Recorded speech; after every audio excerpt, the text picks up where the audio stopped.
Forum is the Egyptian Uprising and its consequences. The event is a joint endeavor of the Gildenhorn Institute for Israel Studies and the Anwar Sadat Chair for Peace and Development. Obviously, we're here today to talk about Egypt. We can't do that, though, without considering the region as a whole. The fact that Egypt itself is an Arab and a regional keystone, and for all the importance of the Tunisian uprising and the credit that is due it, Egyptian developments on this scale are necessarily transnational and also potentially quite explosive, as we've seen. Historians, as most of you know, and I see many historians out there, historians wait for the passage of time in order to gain some perspective on crisis events over the long haul. For example, is a new Middle East in the making? When will it become clear? Those are kinds of questions that we're better prepared to answer, we think, 20 years down the road. I don't envy my social science colleagues. They're asked to explain events that are still unfolding, events that are even partially understood even when they are in front of one. We want them to predict the future also. Other momentous events, like the Iranian Revolution, for example, have proved that regional impacts sometimes do not become apparent until many, many years later. Historians looking at the Arab and Turkish areas of the Middle East since the 1830s, not to mention the 1950s, can't help underlining the importance of the military, not just the obvious sorts of functions of policing, wartime activity, or even for its supposed embodiment of the national ethos. One of the unforeseen turns in the long history that we see from the 1830s on, and of course punctuated by the 1950s, is that sometimes the more the military acts with prudence, the more it seems to steer clear of taking sides politically or seeming to not take sides politically, the more likely it is that the military will play a very important role in the future, an even more important role politically. Whether that's the case for Egypt this time around is something that our speakers today in the forum will perhaps address. Let me begin by introducing our speakers in the order in which they'll be speaking. Professor Shibley Telhami of Government and Politics, Professor in Government and Politics, and is the Anwar Sadat Chair for Peace and Development. Professor Stephen Kull from the School of Public Affairs and Director of the Program on International Policy Attitudes will be addressing international opinion, I assume. Professor Yoram Peri, who is the Abraham S. and Jack K. Chair of Israel Studies and Director of the Gildenhorn Institute, will be speaking on Israeli perspectives. Professor Sahar Khamis from the Department of Communication is co-author also of Islam.com, will be speaking on the role of the new media. I should be saying that Shibley is going to probably address a whole lot of things. So without further ado, let me just say that the format for today is for each person to have 10 minutes, no more, and that also that there may be a little bit of time for them to address each other a bit, but then we'll throw it open to the audience for questions. Thank you. Shibley.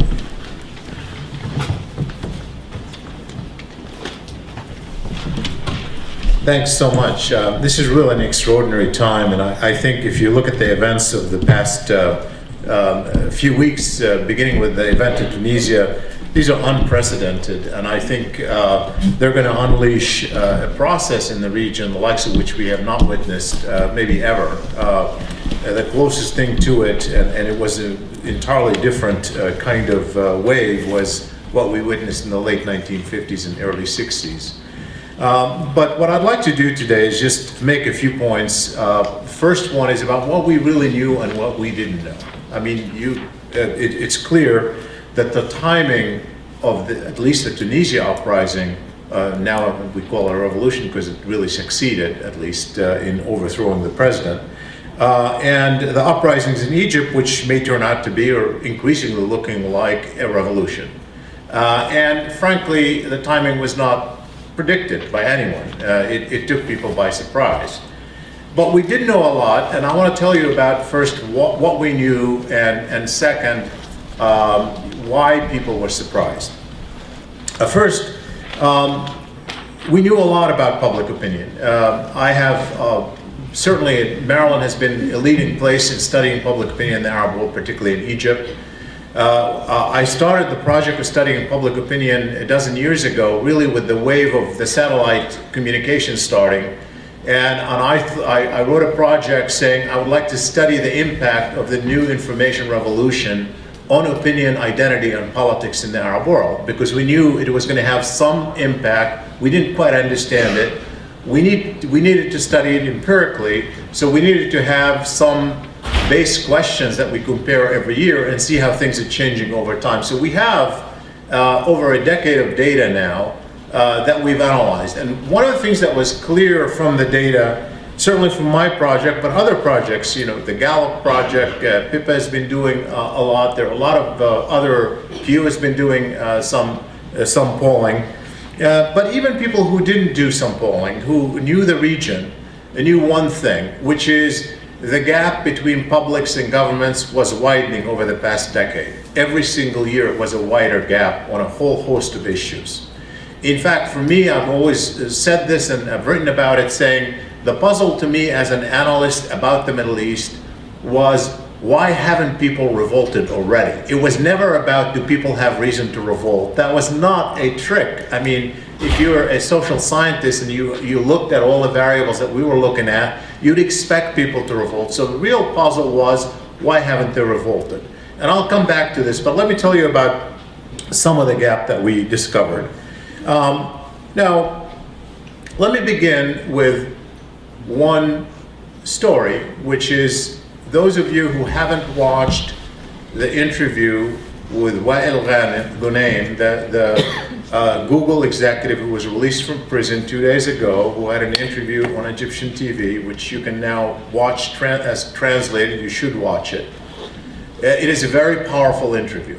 And it's a very powerful interview, first before it's genuine, but he makes some very extraordinary points in the process. But one of the most important one is this is not about food, it is about dignity. And that is what we found throughout the whole decade. The anger is not about food, it's about dignity. Yes, food is part of dignity, don't get me wrong, it matters. The economy is part of how people feel humiliated and frustrated and lacking in dignity and power, and feel humiliated in relation to their governments and the outside world, and inability to control their future. And what we see in much of the data is that on all sorts of questions, the public was in one place and the governments were another place. The public had one identity and the governments had a different identity. And what we've seen when you see interviews like Wael, or talk to people on the streets in Cairo now, or people that I'm phoning who are in the middle of the demonstrations, and the one thing you hear is, I am proud to be Egyptian today. I am proud to be Egyptian today. And that sense of pride is not something they would have uttered 3 months ago when an Egyptian went to Morocco, or went to Syria, or went to Jordan, or went to even an African country. That sense of being a proud person identified as an Egyptian had disappeared in the past decade. And that's what it's about. What we found in the polling is that on issues that are core issues to them, their heroes were exactly the enemies of the government. So when I asked them, name the leaders in the world that you admire most, an open question, they would identify Hassan Nasrallah of Hezbollah, the man that their government is targeting as an enemy of Egypt. They would name Hugo Chavez. And you can tell where their identity was. In fact, studying identity itself over the decade, it's really particularly telling. A decade ago in Egypt, when I asked the question, I know you're all of the following, Egyptian and Arab and Muslim or Christian, but which one is more important to you? A decade ago it was overwhelmingly clear, I am first an Egyptian. In 2010, only 1/3 say I'm first an Egyptian, and 2/3 say I'm first either an Arab or a Muslim. When you ask them a decade ago, do you think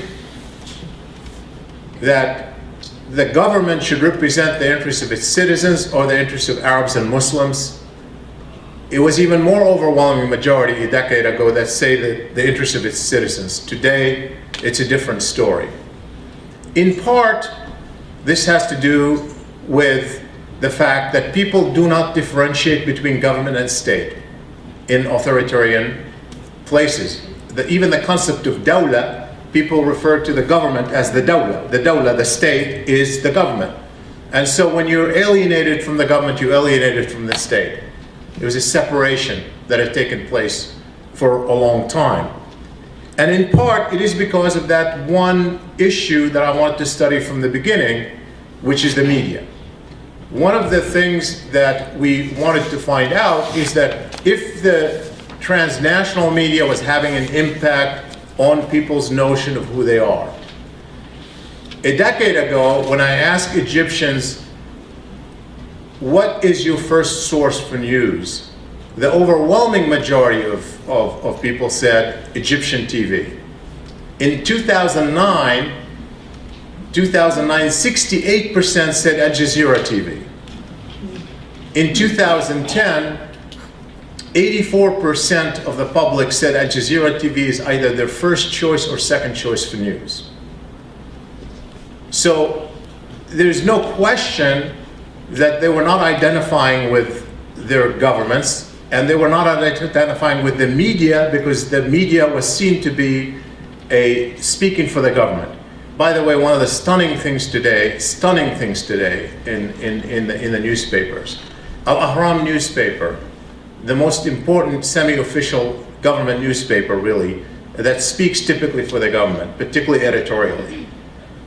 Today, this morning, had a front page story saying the fourth 1 million man demonstration proves how solid the revolution of January 25th is.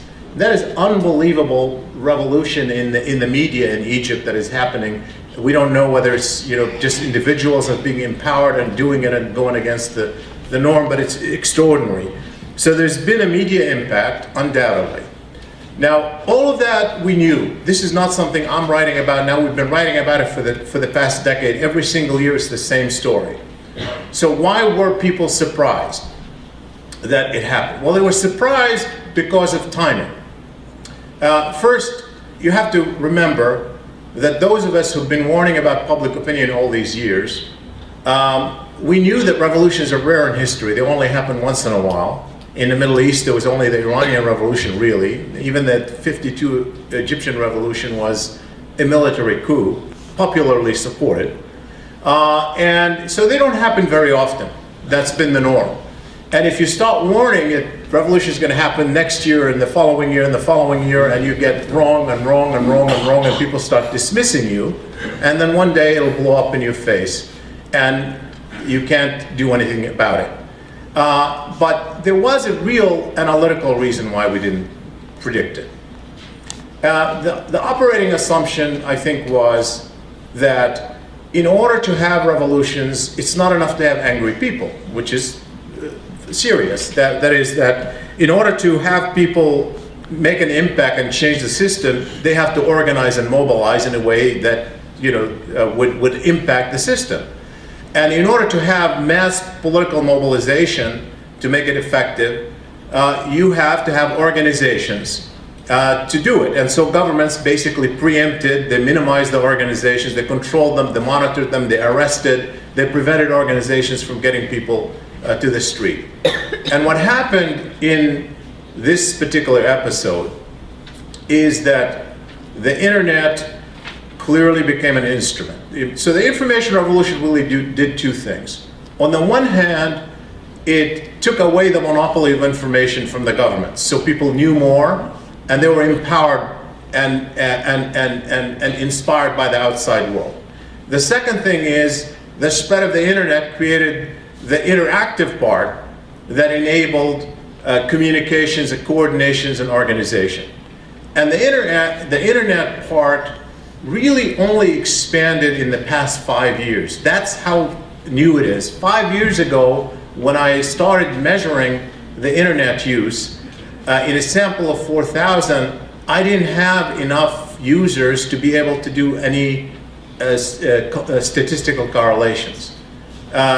Today, I have up to 1/3 of the public, in depending where, who are significant internet users that would enable it to do the analysis. So clearly this is a new phenomenon. We didn't pay attention to it. I have no doubt in my own mind that while the motives for revolution had nothing to do with the internet, that the organization and the timing and the empowerment is in large part due to the information revolution that no one predicted. I have a lot to say on the US role. I will not, since I'm told by the chair I've run out of time, so I will keep those till we have a discussion. Thank you very much.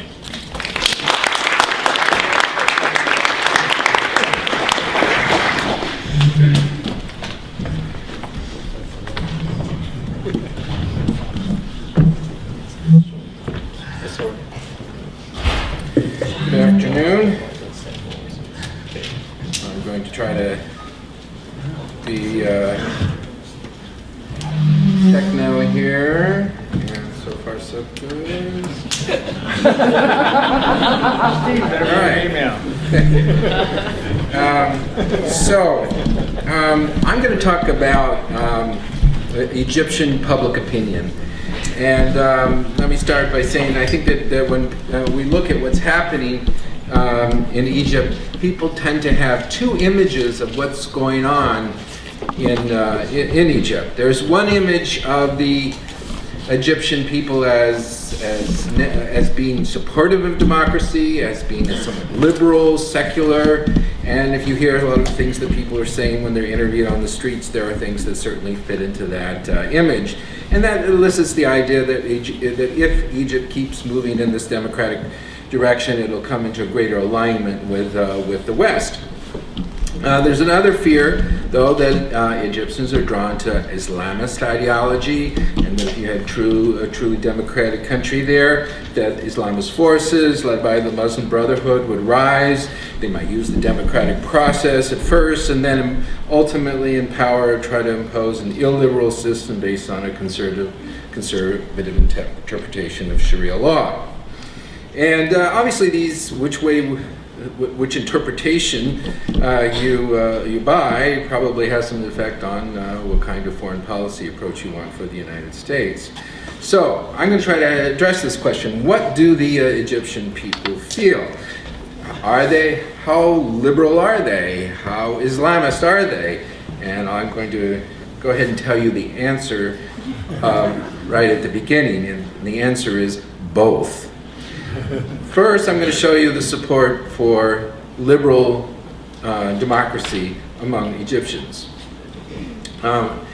I should say right from the beginning, I'm a psychologist here, so I look for these kinds of inconsistencies, and I've been over to Egypt and done a fair number of focus groups there, and really try to listen to people in the course of it, develop questions that illustrated the kinds of patterns in their thought. So, thinking about a democratic political system, would you say it's very good, fairly bad, very bad way of governing this country? Overwhelming majority say it's a good way for governing this country. This is from the World Values Survey. Democracy may have its problems, but it's better than any other form of government. Overwhelming majority, 9 out of 10, confirming this idea that democracy is the best system. The will of the people should be the basis of the authority of government. This is really critical because it interfaces with the idea that Sharia law should be the basis of authority of government. Well, overwhelming majority, 98% say that the will of the people should be the basis of the authority of government. How much is this country governed according to the will of the people on a 0 to 10 scale? Well, not very much, 3.2. How much should this country be governed according to the will of the people? 8.3. And how many people gave a higher score for what it should be than what it is? 97%. Okay, so it's not very hard to understand some of the sentiments that you're seeing expressed out on the street there. There is definitely a sense of frustration. The country is not as democratic as it should be. It should be governed more by the will of the people. Now, world values tried kind of presenting another argument that some have made, someone from Islamist direction. Some people in our country feel that democracy is a Western way of doing things that would not work here. Others think that democracy is not just for the West and can work well here. So you've got two arguments here touching on both sides of the equation, and the idea that it can work here does prevail, 6 in 10 endorsing that view. Now on the question of human rights, how important is it for people to have the right to express any opinion, including criticisms of the government or religious leaders? Well, 80% say that it's important. Do you think that people should have the right to demonstrate peacefully to protest against the government, or the government should have the right to ban peaceful demonstrations that thinks it would be politically destabilizing? Here it's not as unequivocal, but you still got a clear majority saying that people should have this right to demonstrate peacefully. In fact, keep your eye though on that 42%. There may be a time in the near future where the Egyptian public may get kind of tired of some of these demonstrations. How important is it for people to have the right to express any opinion, including criticisms of the government or religious leaders? And here again, 9 in 10 saying that it's important. In Egypt, people of any religion should be free to worship according to their own beliefs. 88%. These are just unequivocal, overwhelming numbers. No different than the kinds of numbers you find in Western democracies. Now, for the other side of the picture, and there will be some of you who will probably react to some of these numbers by going, "Oh my God!" Islam should play a central role in the government of Egypt. Overwhelming majority. So obviously there's the same people saying yes to both of these kinds of propositions. Islam should be the official religion of Egypt. Overwhelming majority. The counter-argument, our government should not make Islam the official religion because this would be unfair to citizens of Egypt who are not Muslim.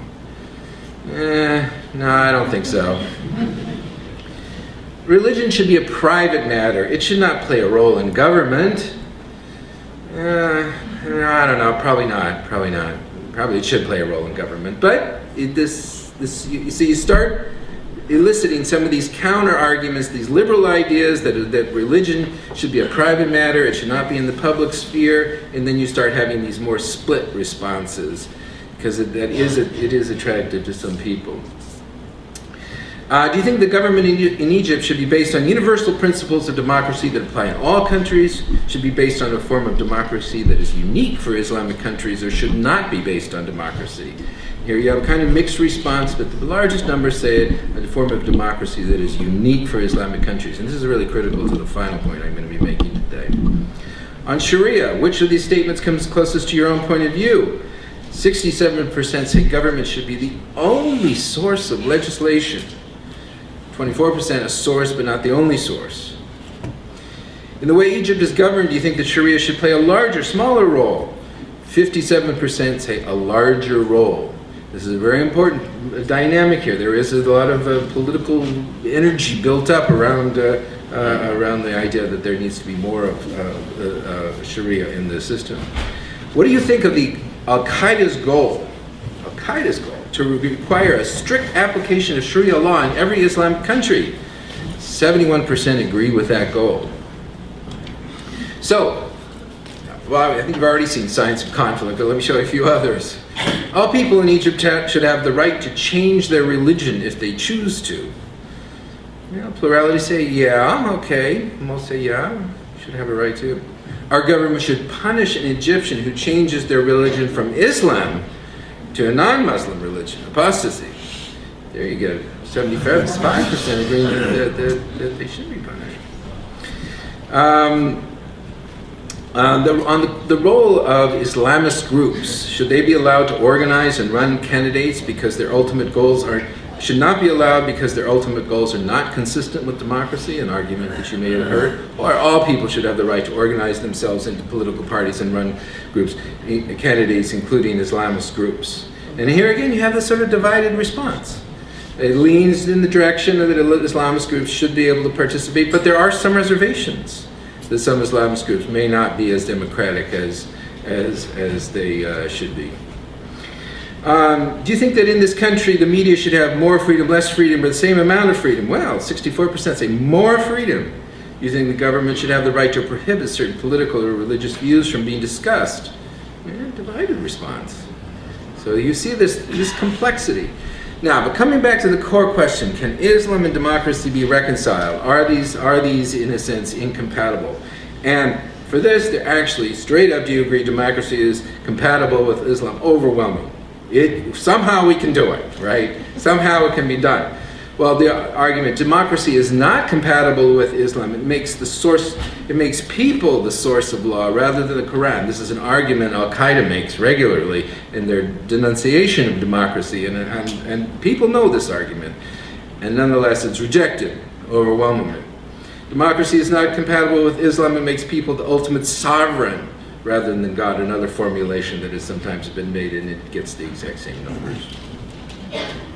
Now, there are efforts to look for ways to somehow blend these two. And one model is for the system to be democratic, but for there to be some constraints on what can be done democratically, just like there is we have a Supreme Court and a Constitution. Sharia, it is argued, should be a kind of like a constitution that imposes constraints. This is an idea that has been put forward by the Muslim Brotherhood as they explain how you can reconcile Islam and democracy. And so this argument, there should be a body of senior religious scholars that has the power to overturn laws when it believes they are contrary to the Quran, versus if laws are passed by democratically elected officials and consistent with the Constitution, they should not be subject to a veto by religious scholars. And here you get very strong support for this kind of blend, whether you have a democratic process, but there are some constraints. How am I doing here? 1 minute, okay. Well, I'm going to close that lid and say one word, say just a few words. So, what can the U.S. do in this environment? Just assuming that whatever happens, Egypt is going to move incrementally, at least in the direction of greater democracy. If the situation was that we had a kind of divide, and some people in Egypt were more secular, others were more Islamist, then it might make sense for the U.S. to try to, in some way or another, strengthen those secular forces, right, so that the Islamist forces didn't become too powerful. But that's not the situation. What we have is that there is a divide within people. There is a conflict within people. They are trying to integrate these two elements. And if the U.S. is perceived as in some way trying to promote the secular side, it's going to produce a counter-reaction. People will move in the other direction. And then it will engage the whole narrative of the United States, which is quite negative, that the U.S. is domineering and coercive. It's trying to undermine democracy. These are all overwhelming majority views within Egypt, that the U.S. is hostile to democracy because it is anti-Islamic. It doesn't want Islam to grow. It's also driven by its narrow self-interest. So the United States has to be careful. Because in a way, the U.S. can't do anything right. If it appears to be supporting Mubarak's staying, then it makes people angry because he's perceived as undermining democracy. But if it appears to be calling for Mubarak to leave, then it's angry because people get angry because America is being dominant again. So the United States has to take approach this in a very careful. It's like an Occam's razor. You have to pass between these two forces to not push too hard in one direction or the other, to continue to communicate its values, to continue to emphasize the importance of democracy, because these are things that people do resonate to. And I think ultimately the most important thing is to try to promote the emergence of a coherent public opinion in Egypt, a coherent majority voice. Because it is there that you're going to see the integration of these two aspects. Neither of these two aspects are going to go away. Anything that elicits 80, 90% agreement is a force that's going to stay. We cannot choose between these two. We have to look for ways to try to integrate them. I think promoting more polling, more the citizen assemblies where representative samples get together. We've polled on these ideas. Egyptians love them. As part of this process of developing a real democratic political culture within which Islam plays some kind of role. Thanks.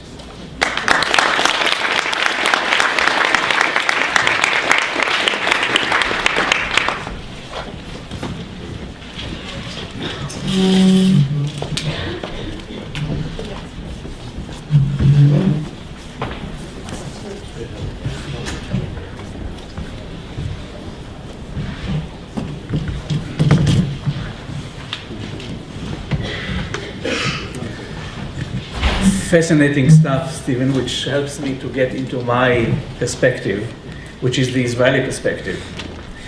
I would have loved to talk about democracy. After all, Israel is praising itself for being the only democracy in the Middle East.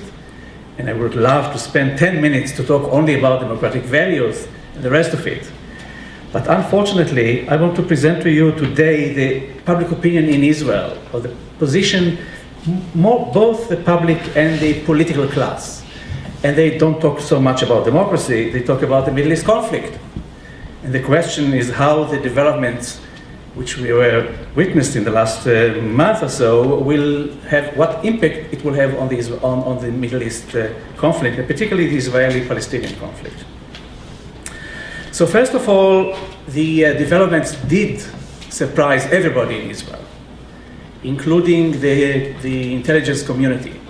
So much so that someone said, we don't need an intelligence community, we need a community of intelligent people to understand what goes on in the Middle East. Now, the immediate result of the developments was, remind me of the French saying, plus ça change, plus la même chose. The division within Israeli society between the two major blocks or major ideological or political camps has not changed. It's even deepened, with some move to the right, but basically it didn't change. And each one of the two camps saw in these developments proof, realization of the arguments that they had all along. So the small minority of Israelis argue that now is the wonderful time for Israel to take a brave step forward and to initiate a bold step and to restart the negotiations with the Palestinians, with the idea that this is the best time to diffuse the Israeli-Palestinian conflict from the regional issue. After all, what happened both in Tunisia or in Egypt had nothing to do to Israel. But we know what will happen within 2, 3, 4 weeks. Israel and the Palestinian-Israeli issue will be a domineering issue. So before we get to that stop, let's diffuse it. More than that, let's diffuse the issue between Israel and Syria, and now is the better time than ever. So you'll see that argument, which has been expressed by many people, including the president, Peres. But the majority do not accept it. If you look at the Israeli newspapers, Haaretz, which I guess if you do read the Israeli newspapers, you look at Haaretz supports that. Well, Haaretz is read by 70,000 people out of 7 million. So it's true that most of them belong to the political class, but it reflects the minority. And the majority does a different perspective altogether. The majority says that, well, we've seen what we always argued, that the Middle East is a very unstable area. As Defense Minister Barak loves to say, Israel is a villa or a mansion in a jungle. So you saw here we are in the middle of a jungle. And now with the developments, we need to be more cautious than we were in the past. So that's not the time to outreach the opponents. This is the time to put more blocks on the wall and more barbed wire, and to be ready for confrontation. Now, if you look at the developments in the last weeks, there is a change, and definitely the geostrategic position of Israel has changed, not to the good. Lebanon, because all the eyes were directed to first Tunisia and then to Egypt, people didn't see carefully what happened in Lebanon. Lebanon was taken over by the Hezbollah. Lebanon today is a Hezbollah base which is not very friendly to Israel, to say the least. Iran has become much stronger than it used to be even a few months ago. And with Turkey that changed its orientation, the anti-West, anti-US, anti-Israel camp has become much stronger. United States, once again, is being seen by that school of thought as losing its power and dominance in the region. And if you look more specific things that happened in the Sinai, I'm sure that most people haven't seen that. There were last week several dramatic events. One, the Bedouins in Sinai took over some of the Egyptian military police. They killed 20 Egyptian policemen. Some of the Hamas leaders or Hamas activists who were in jail in Cairo left, were freed, and moved back to Gaza. The gates to Gaza were open for a while. There was some very odd event in the gas pipeline between Sinai and Israel, or Egypt and Israel. There was a fire, and they stopped the movement of gas. So there were already some signs that the quiet region is not as quiet as it used to be.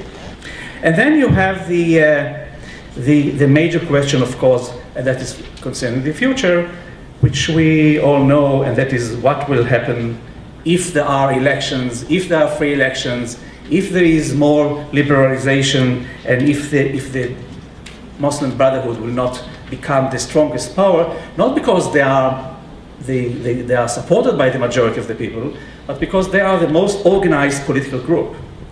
And the general perception in Israel, I will read to you a few lines from two of the leading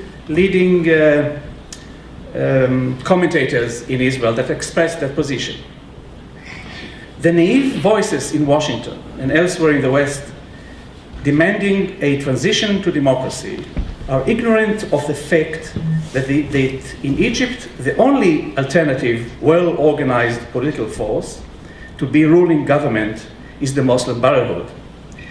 The admirable hopes of the masses of the more open system will almost even inevitably be hijacked by the politically better organized Muslim Brotherhood, whose commitment to democracy is nil. Moreover, Egyptian society is deeply attached to the Muslim traditions and will not rapidly adopt a liberal democratic ethos. Or another writer who writes, this superficial media coverage, papers, that is the Western coverage, papers over the Brotherhood's extreme anti-Western, anti-modernist positions and its rabid anti-Semitism. The current bon ton is that the desirable to include these radical organizations into the political system, ignoring its subversive character and its potential for establishing an Islamic Republic, Egypt. And the third one adds to that. The Brotherhood official website notes that jihad is Islam's most important tool in effecting the gradual takeover, beginning with the Muslim countries, moving to the re-establishment of the Caliphate over 3 continents in preparation for conquest of the West, and finally insisting a global Islamic state. So this is the perception of the majority opinion makers in Israel concerning the developments in Egypt, and therefore they are so hesitant in praising democracy.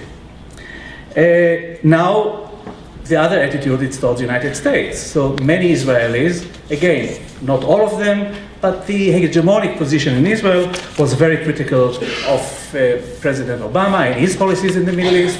They saw him as a good person who wants to realize wonderful ideals, but he is naive, he doesn't understand the Middle East, he doesn't realize that the rules of the game there are totally different. And therefore, today, more people criticize American position in the same line, arguing that now even the supporters of, well, that was a few days ago before the US has changed its policy vis-a-vis Mubarak. So even the supporters of the US, even the allies of the US are ignored when they need some support. And therefore, the attempt of the United States, and this is the worry of these writers, the fact that they think that the United States will try and appease the even the Muslim Brotherhood, or at least the moderate Muslim Brotherhoods, or the moderate Islamists in Egypt, will continue to support them, hoping that by doing that, they will not drift to the far position against Israel. And by doing that, being naive, they will not understand that the Muslim, even the moderate Muslim Brotherhood, are wolves in a sheep's skin. And again, they look into Turkey and they say, well, we thought that the same political party in Turkey will continue to be neutral in the Middle East, but we saw that it moved to the right, it moved to support Iran, Syria, etc. So overall, my assessment of the policies of the government of Israel is, I'm afraid they would not choose the first school of thought, namely that they will not think that now is the time to be more brave and approach the Palestinians and approach the Syrians and try and change the situation before they are forced to stand against much worse situation. I'm afraid that that concept that I tried to explain to you doesn't mean that I support it. That concept has more valid and deep basis in Israel, particularly, that will be the last sentence, particularly because in the last 10 years, or 11 years by now, the Israelis, particularly the younger generation, your generation, the students' generation, they were socialized into a different world. They do not remember the 90s, where peace was very near and everybody talked about peace in the Middle East. They were born sociologically or politically into the breakdown of the Oslo Agreement, into the second Intifada, into the suicide attacks, into the attack from the north by Hezbollah, into the attacks from the south by Hamas, into the rising of Iran. So though they still believe that Israel should make peace and are willing to compromise and give back territories and demolish settlements, or at least leave the settlements, they do not believe that can happen in the near future, in the next 10, 15 years. And the developments in Egypt lately strengthen their position. Thank you.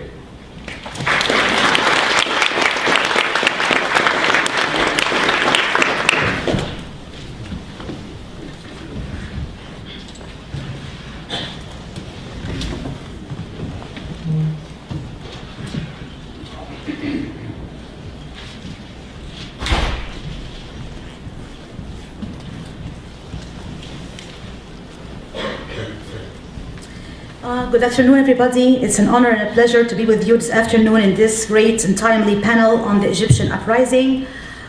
Besides being a communication professor here at the University of Maryland, I'm also a very worried Egyptian citizen myself, who has been, monitoring the news and calling my family every day to know what's going on there. I will start first, in the interest of time, with my main topic, which is the role of media in this uprising, and then if time allows, I'm going to give some of my own remarks as an Egyptian citizen, not an expert, on the uprising and what implications it could possibly have on Egyptians and on the US and other political players in the region. But let me start first with the role of the media.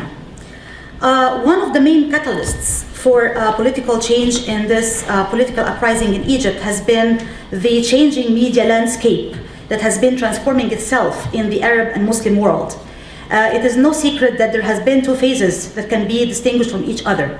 Before 1990, the Arab media have been mostly monolithic, uniform, governed by totalitarian and authoritarian regimes, and they mainly voiced the government's concerns. So whenever you watch the news bulletin, it was always the president meeting someone, greeting someone, saying goodbye to someone. That was always the main theme on most of the news bulletins, if not all of them. That has changed after 1990 with the introduction of new media in the region. We started to receive satellite television channels, both Arab channels as well as foreign television channels in huge numbers. The internet started to enter the Arab media landscape, and the introduction of both satellite TV and the internet created a lot of changes in the Arab media landscape, and therefore in the political landscape subsequently. One of the paradoxes or dilemmas that many scholars of Arab media, including myself, have been very puzzled by and have written about is the issue of how the changes in the media arena, the fast pace of change in the media arena in the Arab world, how it is really becoming more pluralized, there is more diversity, it is not quote-unquote governmentally owned and controlled exclusively like before, has not been paralleled or matched by an equal change in the political arena. We did not see a spillover, so to speak, from the media arena into the political arena. And that was like a puzzle. It was a big question mark that many Arab media scholars, including myself, written about. And we talked about the notion of Arab media acting as safety valves, i.e. absorbing Arab people's anger, giving them a platform to express their anxieties or fears, and therefore substituting actions for words. So instead of going out in the street, you can always write an angry letter to the editor or call this TV program and say, the prices are too high, how can I feed my children? And that is going to get some of the, pain and anxiety off your chest. But lately, we have to really acknowledge with the political changes we are seeing and witnessing now in the Arab region. First, Tunisia, which of course has been a trigger for the Egyptian uprising, there's no question about it. And then the Egyptian uprising as it's now unfolding itself with a lot of resilience and determination on the part of the Egyptian people, my mother and sisters and father included. It has really been a big, positive source of pride. And also, as academics, we have to think about, now we found the missing link that we were looking for. Now we can see how the media are paving the way for some kind of actual change on the ground, some kind of transition to political mobilization, to democratization, to more plurality, not just on the pages of newspapers and satellite channels and internet websites, but also in the streets. And in this regard, I would like to mention a quote that I really found to be very interesting from my valued colleague, Philip Seed. He wrote a book on Al Jazeera effect in the year 2008. But yesterday I read it and I said, wow, that was like predicting what happened later on. It said, people who live, and I quote, people who live in Western democracies take for granted the open exchange of political ideas and rarely ponder what their lives would be without them. New media are allowing people who have never enjoyed this kind of freedom to revel in it. They learn more and they expect more. And although strong governments such as those in Egypt and Saudi Arabia show no inclination to embrace democracy, the pot is boiling and the lid has popped off. So I really could not find a better way to explain what has been going on here. Definitely, the pot has been boiling for many years. I know that for sure as an Egyptian. Egyptians have been suffering from corruption, from lack of political representation, lack of democracy. 40% of Egyptians are living under the international poverty line, and the list can go on and on forever. But this transition to democracy and this mobilization, we have not really seen it except within the last few weeks. And I very much look at it as a very positive transition. I would like to talk about two different types of media strategies that were used during this uprising. One of them is the media communication strategy, and the other one is the people's communication strategy. And I would like to compare the failures of the first one with the successes of the second one. The Egyptian government has adopted, in my opinion, a very faulty communication policy and strategy from the onset or the beginning of this uprising. It acted with the mentality of the 50s and the 60s and kind of blocked off all kinds of communication from the people. The cell phones were cut for a few days. The internet was completely blocked for a whole week.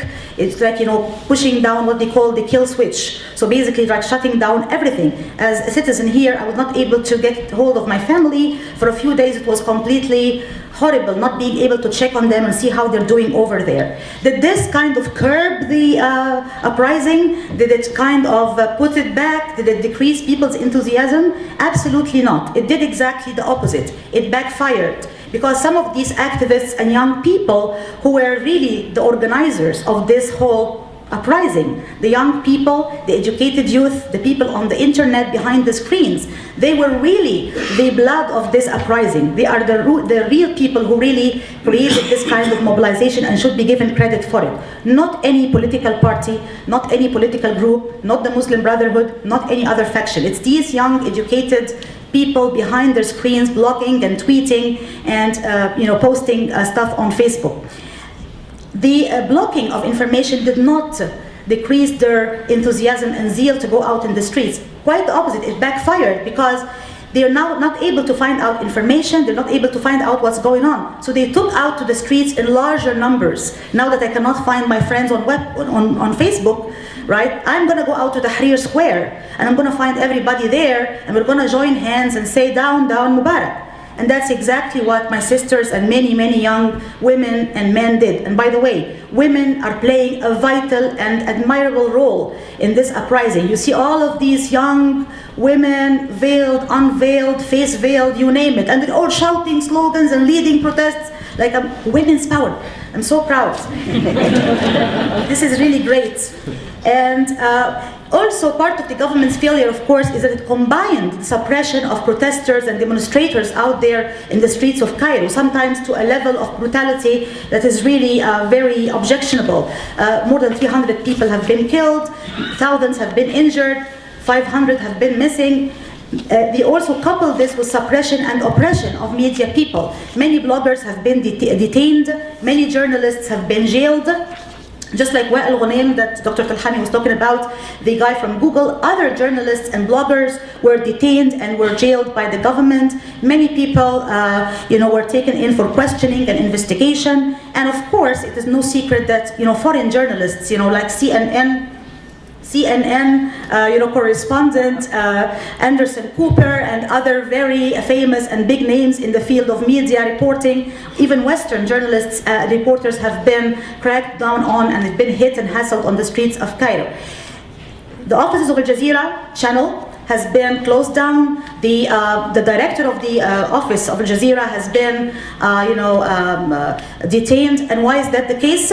Because Al Jazeera has been the major, in this particular uprising, rival of the Egyptian government. It has been devoting 24-hour coverage of what's going on in the ground in Egypt, and I've been following it as my prime source of news, finding out what's going on there in Tahrir Square. So you got these very interesting, completely contradictory pictures. If you turn to the Al Jazeera and then to Egyptian national TV, on Al Jazeera you see people being hit with rocks in their face and injured and bleeding and shouting, and then you go to Egyptian TV and you see the Nile, beautiful picture of the Nile, you think you're in Switzerland. Everything is so calm, beautiful, I'm like, oh, nothing is going on there, everything is beautiful.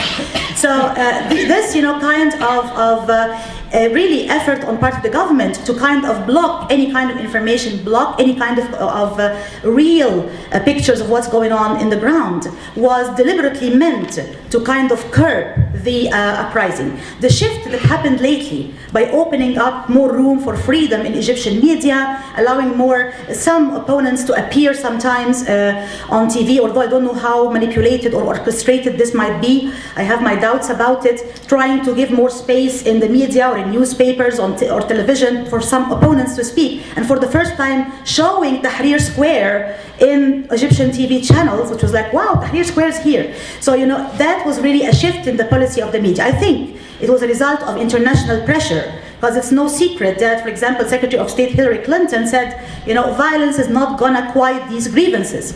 And indeed it will not. It will make it even worse. When you use violence and repression, people will go out more in the street, and they're going to demonstrate, and they're going to ask for the rights, and they will do it very vigorously. And Egyptians have been showing that, and I hope they will continue to show that. I'm a revolutionary. Okay, so basically, this has been a complete failure on the part of the government. On the other hand, we have seen these young people on Facebook and Twitter, very innovative, very creative. Even when the internet was completely down, they were able to find innovative and creative ways to send their messages out. They used their cell phones, they sent the cell phones, the documentaries, the movies that they were doing of different, issues like, shooting of people, killing of civilians, injuries, all of that stuff has been sent out through the cell phones. There was a service called Speak to Tweet, which means that you can call a number and you can just send a voice message to Twitter, and Twitter is going to show you this message is going to be on Twitter. So they used very innovative and creative means. They cannot find Al Jazeera on Nilesat, because Nilesat will not carry Al Jazeera. They go to Hotbird. So they've been doing everything they can to get around all of these media, blockages and suppressions of the media by the Egyptian government. So they've been fighting with a lot of resilience. So I will not be able to talk about the implications except in the questions and answers. But very briefly, just let me tell you as a last word, the multiple roles that new media have really played in this whole process. I think that it was the main catalyst. I would even go as far as saying that it could be described as a Facebook revolution or a Facebook uprising. That's where it started. But of course, there's no way that Facebook or any type of new media alone can create change on the ground unless people go out in the streets, and they did.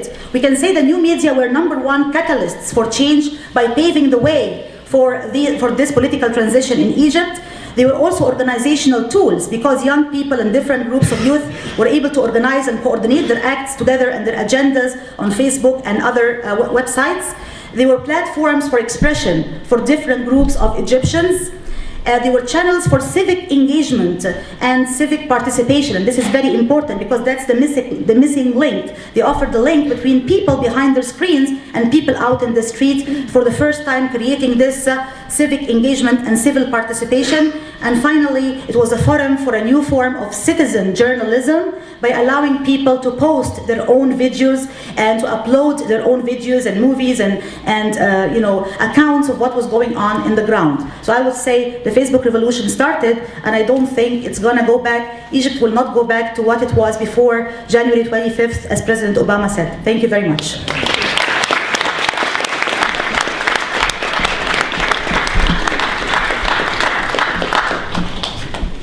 Well, thank you all for a wonderful panel. A tremendous amount of expertise located here, obviously. So we have a half hour or so for questions that we can take from the audience, and be happy to entertain them. Yes? For Dr. Could you just stand up so the other people can hear it also? Oh, okay. There's a mic behind you. Oh, thank you. For Dr. Telhami, Sasan? Sasan? Yeah. Right at the end of your presentation, you were going to hold for Q&A your perspectives about U.S. response, and I listened to you on the Diane Rehm show last week and read your article on Political and some other things. So could you elaborate on that? Well, obviously the role of the U.S. is important, but let me just make 2 points about the U.S. One is that anyone who thinks that Arabs and Egyptians in particular are angry with the U.S. only because of support of repressive regimes, they don't understand our political attitudes. They certainly are angry with that, but whoever is going to emerge in Egypt, whether it's going to be a full democracy or some other kind of authoritarian regime, the public is angry with America over a lot of issues, but particularly American policy toward the Arab-Israeli issue, the Iraq War, and the presence of American forces in the Gulf region. What we find particularly for the Obama administration, when we did a poll right after Obama got elected, there was for the first time a majority that was somewhat favorable toward the President of the United States. Remarkable, given that President Bush was by far the most hated leader in the world by a majority of Arabs in every country that we polled. They were optimistic about American foreign policy. A year later, a majority had an unfavorable view of Obama. Now, when we asked them as to why, they ranked the issues. Number one, the Arab-Israeli issue. Secondarily, Iraq. The democracy issue was not a big thing. It wasn't a big thing not because people don't want democracy. People badly want democracy. All people, not just in Egypt, in every single country, friendly with the U.S. and against the U.S., they want liberty, they want freedom. Number one, they don't think we're the right agency for it. Number two, they want democracy, but they don't want imperialism. Don't get that wrong. They don't want imperialism. And that's why governments most of the time say, this is a foreign conspiracy. When there is something like that is spontaneous, they say it's, Mossad, or is it the US, because people don't want the foreign intervention. Number three, they believe that even when we're genuine in advocating democracy, our national interests, the way we define them, make the governments that are allied with us more repressive. Example, Iraq War. 90% of the public, and Egyptians in particular, but everyone else, passionately rejected the Iraq War. The US made a decision. We have to protect our troops. We have to win a war. We need coalition. We need agreements. We need intelligence coordination. So you go to these governments and you say to them, I want your support. They say 90% of the public would hate me for it. We say, I don't care. We need your support. We get their support because they'd rather resist the public than to resist America. And that formula is changed by this uprising. And so as a consequence of going along with us, they become more insecure and they become more repressive. And for that reason, in the past decade, every single year we measured public opinion. When you ask people since the Iraq War, is the Middle East more or less democratic than the year before? Every single year people say the Middle East is less democratic than it was the year before. Because they didn't, and when you ask them, do you believe the Bush administration, when it was advocating democracy, that it's really trying to spread democracy, over 90% said no, they don't believe that that's the aim of American foreign policy. In fact, I would go a step further. I would go to the point of saying that the Bush administration policy of advocating democracy through war, with the Iraq War, undermined the genuine democracy advocates in the Middle East by implicating them in the Bush agenda in a manner that slowed down the natural process. I would go to the extent of saying that these events, these processes that are underway could have taken place much earlier had it not been for the Iraq War. And they had also been slowed down back in 1991 by the first Iraq War because of the same types of things that were going there. These are not processes that in the first place something that America could control. My own view, my own advice to the Obama administration was from day one, do not make the upheavals about America. Do not make them about Washington. One reason why we didn't have a blowback from Tunisia so far is that there was no meddling. These were not about Washington, they were not about the West, they were about a dictatorship being overthrown, and we haven't seen a blowback. Don't create a situation where we're seen to be engineering an outcome that immediately is going to be repulsive and generate a backlash. And in any case, we're bad at it. We haven't done it well in every single mess. If you told, I was speaking to members of Congress this morning on the Hill, and I said, you know, how many of you would have chosen the current Iraqi government that we have before the war if I told you that's what you're going to end up with? How many would have anticipated that Hezbollah is going to be the dominant force in Lebanon? With our heavy-handed intervention, the Prime Minister of Lebanon, Saad Hariri, was meeting at the White House when Hassan Nasrallah pulled the rug from under him. And he went back, essentially telling him, you think he's going to save you, come back and go home. And that's exactly what happened. So we haven't done very well in engineering it. I think it backfires. And I think this is a time really for reassessing, because my own conclusion about American policy in that regard is that not only it's not our job, that, you know, let the Egyptian people decide that. We have to support, in my own view, the will of the people here. For a very simple reason. Number one, they're standing for freedom and human rights. Number two, they're doing it peacefully. They're doing it peacefully. And if we don't let them succeed when they're doing it peacefully, you can anticipate what is going to happen tomorrow. The consequences are going to be huge, not just for Egypt, but for the rest of the world. And so we're better off distancing themselves from this, even if their American interests to be protected. I think the U.S. has interest to be protected. And clearly the U.S. has very important relations with the Egyptian military. That relationship will continue. I can imagine no matter what happens in Egypt, that there will be some kind of correlationship between Egypt and the United States if we allow the process to take place. My own view is that if Egypt takes its natural course, it'll end up being closer to Turkey, maybe 10, 20 years ago, rather than today. But on that direction, with the military playing an important role, and I think that the U.S. can be part of that. But we shouldn't look like we're trying to engineer an outcome. Thank you. Yes. Just to follow up, Shibley,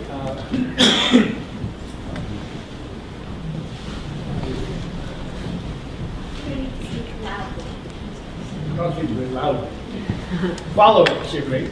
I don't see, you made it sound so easy. You say that we have to be on the side of the people of the uprising, but we shouldn't be involved. Now, Vice President yesterday apparently talked to the Egyptian Vice President and reportedly said something like, you know, repeal the state of emergency. That's interfering. That's a U.S. direct recommendation, urging. But should he not talk to the Egyptian Vice President? Should he not say repeal the state of emergency? Seems to me we're, you know, let me tell you what I, how I would, conceive it. First of all, I think the administration handled the first few days very well. I think that's about as much balance as you can keep, which is you take a principled position you support change, and you insist that violence not be used. And to the administration's credit, they had something to do with stopping the violence by going through using the lever with the military to do it. The U.S. has a lever with the military. It's going to be maintained. If you're looking at it from the American point of view, what's happening now is that there are a lot of American interests to defend, and not just in Egypt, obviously, because it's consequential. The Jordanians are nervous, the Saudis are nervous, the Moroccans are nervous, and of course the Israelis are nervous, as Yoram said. All these parties are not only nervous, but they are the ones who lobby in Washington. And what's happening in the mix, what happened over the past few days, is the Secretary of State and the President where are the calls coming from? They're coming from the status quo forces. There are no calls coming from the change forces. There are none. And that's the mix that you have to find a way to keep reminding yourself of that. So it's not that we shouldn't be playing a role, and I think with the military, we should keep insisting that they not shoot at the demonstrators. We should give them more space to negotiate. This is going to be an Egyptian bargain. The demonstrators can go on for as long as they want to. These are people who are asserting themselves peacefully. So I think, in any case, even if you want to do something, it was wrong to do what my friend Frank Wisner did. I admire him a lot. He's a diplomat. He's a friend. But to go on television and stake your position on one side when there's a debate ongoing, the administration hasn't made it, even if you're out of the government, having been just sent over there, it gives the wrong message. That's one thing you don't want to do. I just want to underscore the importance of the democratic principles in the U.S. being perceived in that way.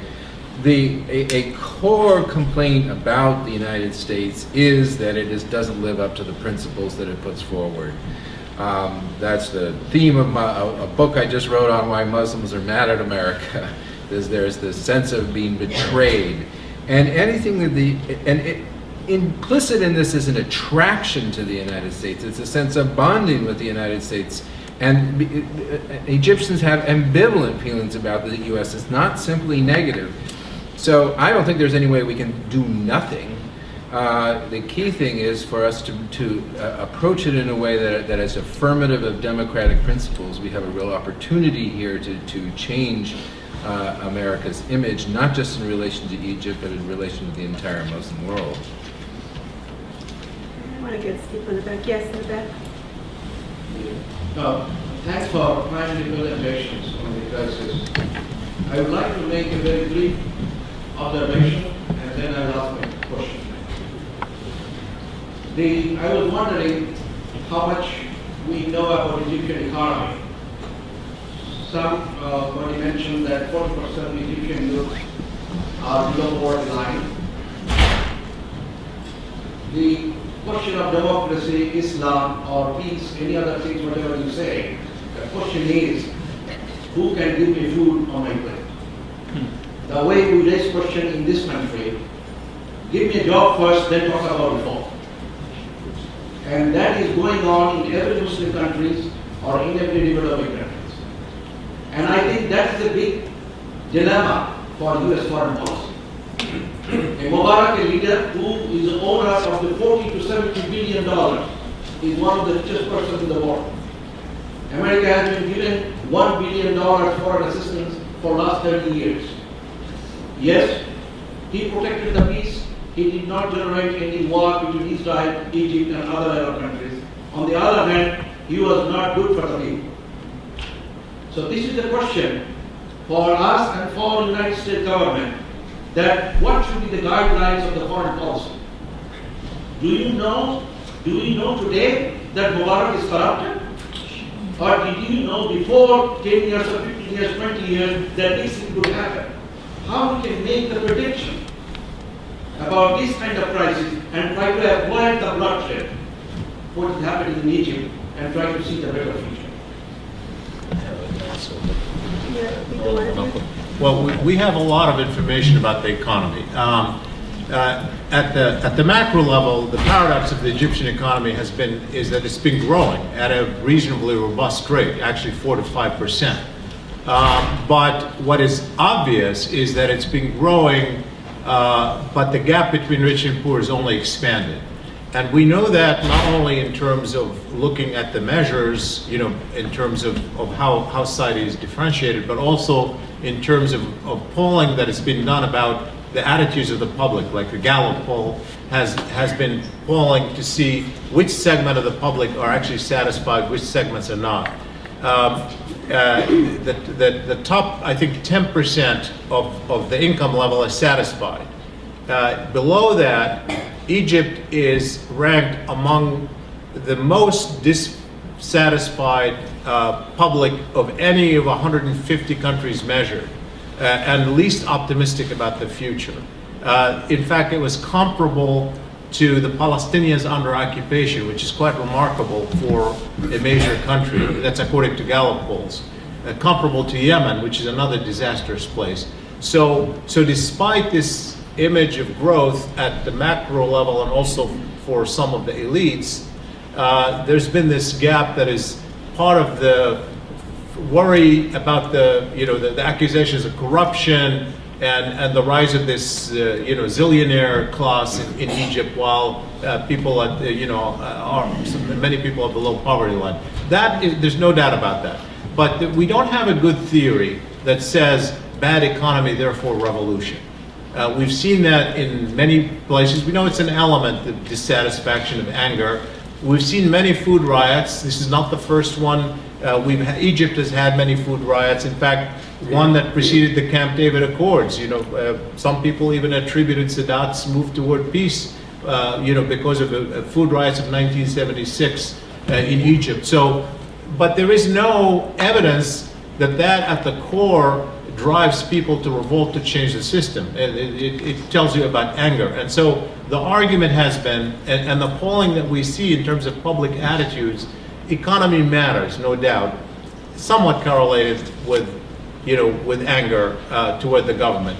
Education, by the way, is inversely related. The more educated you are, the more angry you are, and we see that. If you look at the demographics of the people, the Facebook revolution that Sahar called it, the young people who actually took change, they were not the poor.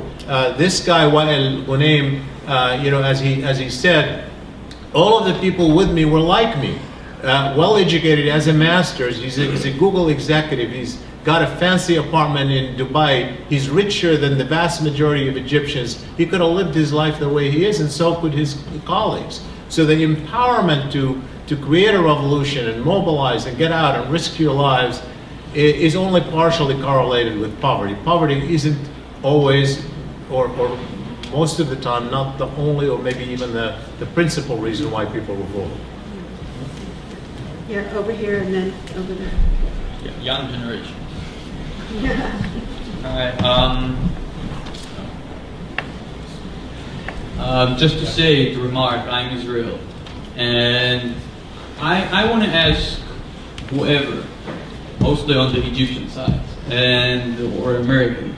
We all talk about how beautiful is democracy, how beautiful is the people are going against the government and we're taking the government down, and they're going to be free and everything is going to be beautiful, and they want Mubarak to go down, and to be a democratic country. But I want to look on a more practical view. I want to take a look on what is going on in the field right now, and I want to look on two parameters and to ask a question. If Hamas is taking control and feeding the soldiers in the Sinai Street, and he's taking a lot of control over there and a lot of weapons. If the Muslim Brotherhood that we know that has a lot of influence, a lot of weapons, and is the only most powerful party right now, the Democratic Party in Egypt, if El-Bardi, which is considered as the character that's leading all this like uprising and everything, is known for his like support to Iran when he was in the Atomic Agency, and he's known about his anti-American Israeli ways. And the crowd, from what I saw, probably I didn't see everything, but a lot of the crowd is like shouting Allahu Akbar, Allahu Akbar, and is really going with the Islamic vibe. So I'm asking myself, and I want to ask you, what would be the day when Mubarak is going down? Can I answer this one? Sure. The reason I wanted to answer your question is because I was going to talk about some of the implications, what I see as the Egyptian uprising implications on the Egyptian people, and also on political leaders and political players in the region, including Israel. I'm not a political analyst, I'm not a strategic analyst, so I'm just a citizen, an Egyptian citizen in this respect. In media I could be an expert, but in politics I'm a citizen. I think that for the Egyptian people, this has been a very unique uprising. It has not been led by anybody except the people themselves. So thinking that, for example, Dr. Baradei, with all due respect, is the leader of this revolution, wrong. Thinking that the Muslim Brotherhood is the key player, wrong. Thinking that the leftist party is the key player, wrong. How do I know this for a fact? Because I have my family there in the middle of all of these protesters. And I know that they do not belong to any particular faction, group, political party, you name it. It's across the board. It involves everyone. It has been a great carnival and show of solidarity between different factions of people. We have seen Muslims praying in the middle of Tahrir Square while Christians are holding hands in order to form some kind of human shield around them and protect them. We have seen the other way around, Muslims helping Christians who have been wounded, or saying Amen, Amen when they're making their prayers, and Sunday prayers in the middle of Tahrir Square. It has been a wonderful show of love, solidarity and unity. It has been across the board, involving everybody, gender-wise, both men and women, religious-wise, Christians and Muslims, political-wise, all different political factions and representations. So I do not think that one particular party or group is going to take credit for it, and they cannot take credit for it. Who has the weapons? The people. Muslim Brotherhood. No, the people in this case, in this particular uprising, it's the Egyptian people. And they're not going to allow for a religious dictatorship. I want to comment here on the presentation that my colleague here gave. It is a big misrepresentation to think that just by being a pious Muslim, that means that you are not someone who is for democracy. I know that so many young, middle-class, educated Muslims in the Arab world and in Egypt are, they're good Muslims, they're, vigilant Muslims, and at the same time they do want democracy and human rights and dignity and political reform. These two things are not contradictory. It's not like you have to be either or. You have to be either a secular, and therefore you are for democracy, or you are a Muslim, and therefore you are anti-democratic. I do not think that this argument is true. And some of the data that my colleague here actually showed, it seems paradoxical, but I understand why he got these responses. He got these responses because to see Egyptians as secular people, it is not right. Egyptians are religious Muslims and religious Christians. At the same time, they're not fanatics, they're not extremists, they love peace, they love dignity, they love freedom, and they're fighting for human rights. And that is how we should see it, because this is how I know it from fact, from being one of these people myself. So this is the true image. If people want to play on other people's fears by saying, wait a minute, if you remove this corrupt dictator from power, guess who you're going to get? The Islamic boogeyman is going to come up and it's going to bite you. And that is scary. You should never allow that to happen. That is not true. There is no Islamic boogeyman. It's an argument that is being used continuously in order to keep suppression and totalitarianism going and to keep suppressing people. And under suppression, there will be no true dignity or peace for anybody. There will always be fear and humiliation, but not a true peaceful solution for anybody. Thank you.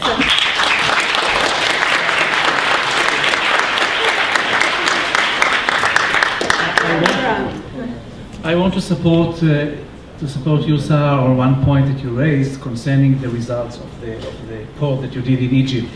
and that's the dichotomy between religiosity and democracy. Because I know it from our story, the Jewish story and the Israeli story. Both Islam and Jews do not have distinction between the private sphere and the public sphere. So a question which is natural to you Christians, should the religious law be implemented or be seen in the public, you are expected to say, no, religion should be the issue of the individual in his own private home. That's not the case for Judaism and Islam. So in that case, I'm not surprised that so many people who support democracy said, yes, we want to see a Muslim democracy. After all, in Israel, there's a huge debate. Israel is considered itself as a Jewish democracy. And there is a question, what is a Jewish democracy? There's a group of extreme religious people who say that you cannot be a Jewish democracy. If you are Jewish, you are not democratic. Others say you cannot be Jewish. If you are democratic, you cannot put limitations on democracy. But the majority of the Israelis, including the Supreme Court, sees Israel as a Jewish democracy. It's a problem, but it can be understood in the framework of Jewish or Muslim religions, and not so much in the American or Christian religion or American political culture. I want to say, first of all, the question has some legitimate aspects of it. I mean, in terms of, what to worry about, what the consequences are. Separate from, the fear about Islam. There's no question there is a fear, and I think the point about religiosity versus political fanaticism is important. Egypt has always been a religious country. It is maybe even more than in the past. In the study, the Gallup study, over 150 countries, Egypt is one of the most religious countries in the world.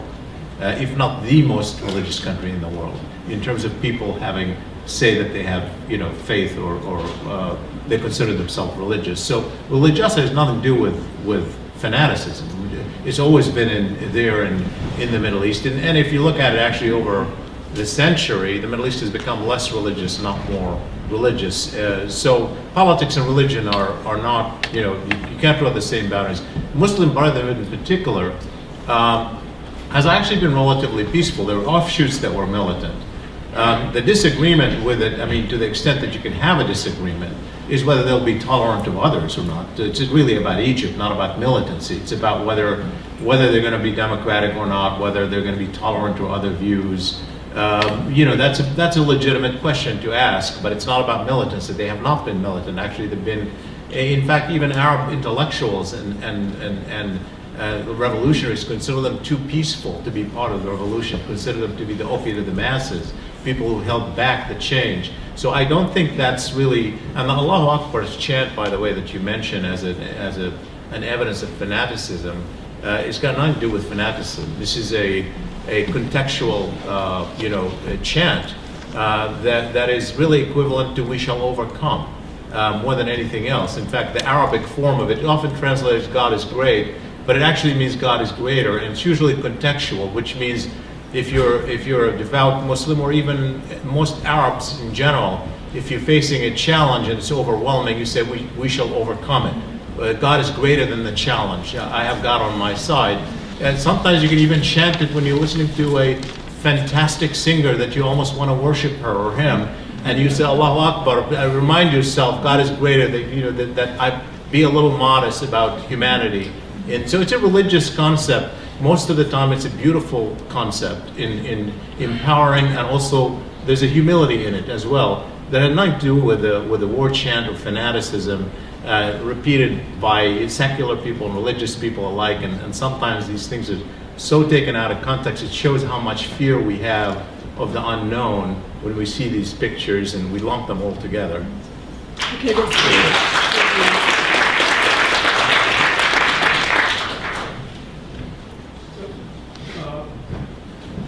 My impression was that in Iran in '79, that the Ayatollahs were not a major part of the initial demonstrations, but they succeeded in taking over afterwards. I have no idea in Egypt now there is a question of the Muslim Brotherhood being the boogeyman. we have no idea, well, I have no idea what's going to happen afterwards. It's certainly possible that they will take over. I would say that's sort of to be seen. The question that I have is to ask you to compare and contrast what's happening in Egypt now with what was happening in Iran this past year. I mean, the demonstrations in Iran this past year, I think, have been far bigger than what's been in Egypt. And the United States, the Court of the United States has said far little last year in Iran, when the demonstrations were far bigger than they are saying now in Egypt. But compare and contrast Iran a year ago with Egypt now, I appreciate it. Egypt is definitely not Iran. It's a completely different context, completely different story altogether. I know this has been one of the arguments that came up in the media. Some of the fears that have been expressed on the current Egyptian uprisings, like, oh my God, are we going to have, a second Iran? It's a completely different case. There is no religious, theocracy. There are people who are like the Khomeini and, led the Islamic revolution in Iran. The context here is completely different. It's a grassroots movement of young youth who are able to organize successfully and were able to get other groups in the society to actually back them up. As I said, it's across the board. It is leaderless. And I don't think the Egyptians will go in the direction of a religious dictatorship, because they want to move into some kind of democracy, but a democracy that, as my colleague here mentioned, is tailored to fit their own culture, their own values, their own religion, and their own beliefs. So it is very clear that there are very clear distinctions between both cases. I do not think that the comparison here, it would be like comparing oranges and apples. It's a completely different context. The triggers are different, the motivations are different, and definitely the consequences will be different. Although we cannot predict what's going to happen in Egypt even tomorrow morning, nobody can do that, and it's very difficult to make a prediction. But I think that people's demands are on the table. They made it very clear what they're looking for, and I don't think that we're going to see a religious dictatorship. I don't think we're going to see, going back or moving back to where we have been before January 25th. They will not accept repression or suppression from some sort of government or another, whether it is religious or not. My sister asked the question the other day. She said, I'm very worried. Is this the beginning of an end, or is it the end of a beginning? So, and I found this to be a very articulate and very eloquent way of expressing the tension and to express the worry and anxiety. Is it really the beginning of an end of an era of corruption and dictatorship and suppression of people, and we're moving to a new era, or is it, God forbid, the end of a beginning if some force or another is able to really suppress the demonstrations and they don't reach whatever results they're aspiring for? Your descriptions of the Egyptian demonstrations today are very similar to the Iranian demonstrations a year ago. My question was to compare and contrast Iran a year ago, not 20 years ago, but Iran a year ago with Egypt today. Excuse me, we're going to make a comment, Jim. Well, on this one, it's really clear. I think it's a really good question, very good question, because I think, first of all, on Egypt, by the way, I don't know, I cannot predict. I don't know whether we're going to have a happy ending or not. I'm glad that Sahar has an optimistic view. I know that we need to support people empowerment and let the outcome play itself out. I don't know how it's going to end up, and I don't know whether it's going to be democracy or it's going to be just some reform or some other authoritarian. I think we have to be modest. We didn't interpret this. We didn't understand that it was going to happen. We have a dynamic, this new empowerment that we don't fully understand. The state still has a lot of power, and it's just going to play itself out. I'm not going to predict. I don't think so. But on Iran specifically, there are a couple of things that we have to keep in mind. One is that Steve can talk about his poll, because Steve did a poll from outside into Iran about the extent to which, in fact, there was popular support. At a minimum, we know that the regime has a huge constituency. How big is debatable, but they have popular support, massive conservative popular support supporting them. We don't know how much it is. It's a majority, it's a minority. They can put a lot of people on the streets, and it's not just because of the security services. So there is a division there. There is much more of an internal struggle about Iran, a genuine one. But I would go a step further, which is to say, I always wondered, and we should think about this now from the point of view of the United States, whether or not giving them the advantage of pointing to the West trying to limit trying to defeat them or weaken them or stop their nuclear project, which they think is legitimate, whether that has played into their hands, whether that has not slowed down any change that would have happened, whether or not isolating them and taking them out of the globalized information revolution and the empowerment that comes from societal links across the international community, whether or not that had not weakened the genuine forces of change within Iran that could have happened and may have created change that hasn't happened. This is the kind of thinking we should be pursuing right now in assessing our policy. Does it make sense to isolate states when you want to change them?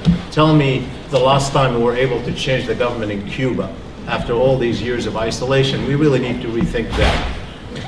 Yeah, just a few words on the polling that we did. We particularly looked at the Mousavi supporters, and basically what you found there was not a revolutionary force. The challenge was within the system. It was not a challenge to the system. That is not true in Egypt. Egypt, here you have a fundamental, this is a revolutionary force. The basic premise of the system is being challenged, and that it is integrally related to Egypt's relationship to the United States. That's what it has the implications for the United States as well. This system is people there are in a sense trying to turn it upside down. One sentence to answer your sister, Sahar. Yes. I think that it's not the beginning of the end, neither the end of the beginning. It's the beginning of the beginning. we know nothing that is going to happen in the near future. When we are going to celebrate next week Valentine's Day, they are planning now a huge demonstration in Tehran. We don't know what sort of demonstration that will be, if the regime will let them do that, if it happens, what direction it will take. So many questions are open that really we should be very modest in analyzing the present, not to talk about the future. I think there are a couple of questions back there. One question back there, and then this gentleman here.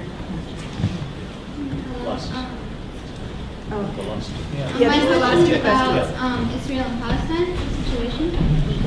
In light of fears of what this revolution might mean for Israeli national security, I was wondering what you think the situation would mean for Israeli aggression towards Palestinians, and whether the situation will lead to maybe Israel, improving the living conditions of Palestinians to try to appease the anger of Arabs.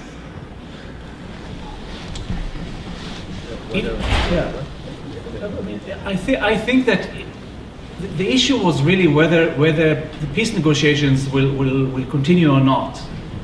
And my assessment is that they will not continue in the near future.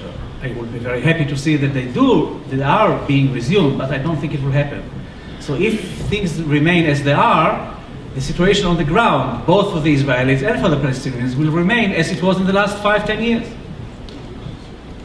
Okay, there's a question here. This has to be the last one, I'm sorry. Yeah. You, yes, sorry. I'm very sympathetic with the idea of leaderless uprising, of active citizens and civic engagement. On the other hand, I wonder if compatible with active citizens is not a new kind of leadership that would be able to be a democratic leadership. I'm thinking of the different roles that Nelson Mandela played, leading from behind, leading from the middle, leading from in front, especially in the negotiation with Botha and de Klerk. There was a certain role that was important.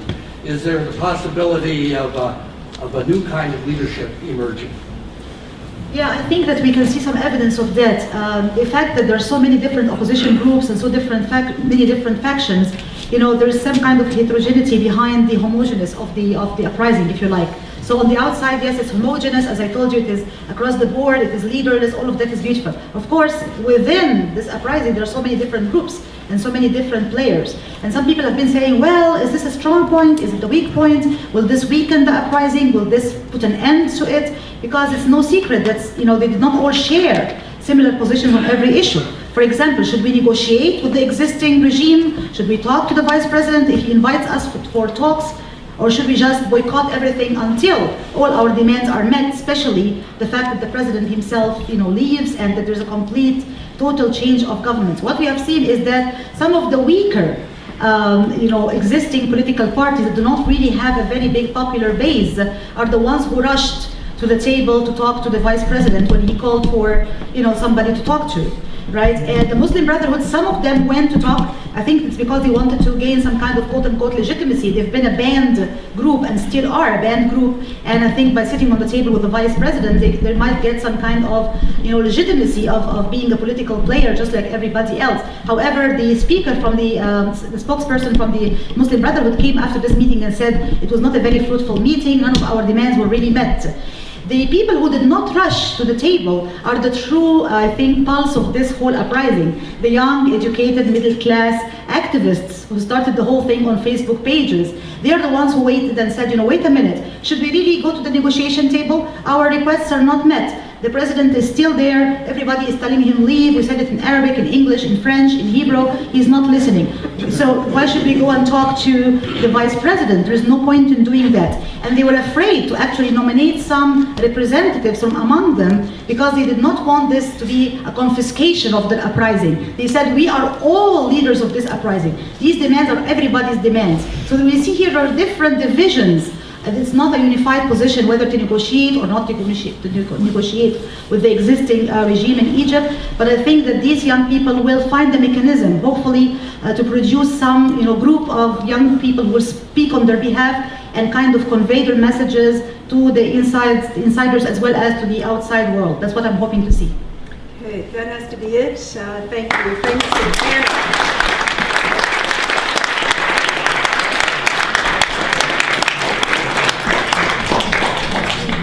Yeah. So I didn't forget to say, what are those categories?